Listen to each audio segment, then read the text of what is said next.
ng hapon, Cubao ang destinasyon. Kasama si mama, pang rosary ang misyon. Habang naglalakad may naramdamang kakaiba. Yan ko'y pumukulog parang may gera na yata. Sabi ko sa sarili, carry bells ko pa to. Kwentuhan galore pa kami kahit namumutlan na ako. Pagdating sa gateway doon na nagsimula, ang tiyan ko'y pumipilit parang sasabog ng bulan. Sabi ni mama, mag-sir ka muna sa Shopwise. Sabi ko salamat Lord, sa isip ko'y nagbubunye. Pero ang totoo, nanginginig na ang buong katawan. Alaming na pawis sa puwet ay may pinipigilan. Kalmado lang ang mukha, okay si ay di bibitawan. Kahit sa loob-loob ko, malapit na akong himatayin sa daan. Oh, ang sarap sa piling, parang kanta ng alek. Nailagpas ang bigat, gumaan ang pakiramdam. Grabe, exhaling part, pinakamasaya sa buhay ko. Parang nabunutan ng tinik, nawala ang lahat ng gulo.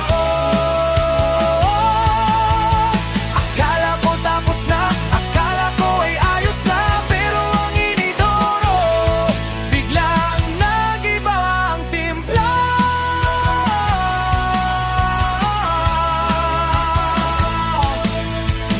Bumili ng tissue, pumasok sa huling cubicle. Salamat sa Diyos sa lakay, hindi naging mahirap. Pero nung mag-flu-flush na, doon na ako nayari. Ang nilalang na iniwan ko, ayaw lumubog para nag-iinarte. Walang timba, walang gripo, paano na ang gagawin? Lahat ng santo ay tinawag ko, sana'y ako ay dinggin.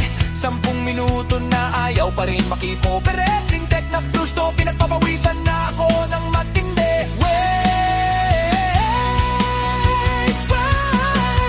dahan-dahang binuksan ang pinto, sumilip sa labas, buti na lang kakaunti ang tao.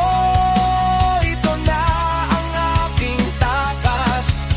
Nakita si ate janitress, naglilinis ng sink.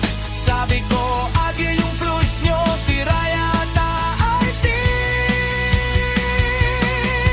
Inetos ko si ate, sabay sibat ng mabilis.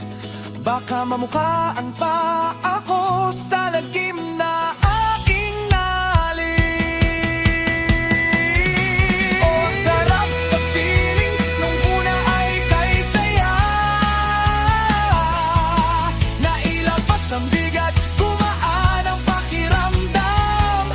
Di ba exhaling part, pinakamasaya sa buhay ko. Pero yung huling eksena, muntik na akong mabisto. Tinanong ako ni mama, pag ang tagal mo sa loob, kinuwento ko lahat, tawa niya'y di maubos-ubos. Kaya pa yung kapatid, makinig kayo sa akin, huwag alis ng bahay kung ang tiyan ay masakit ang hangin. Baka magkasik ka rin ng lagim sa Cubao, at ang inidoro'y mapingka, away mong ayaw gumalaw.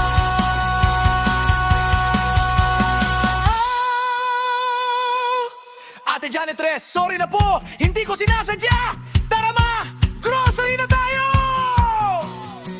Oh, ang sarap sa feeling.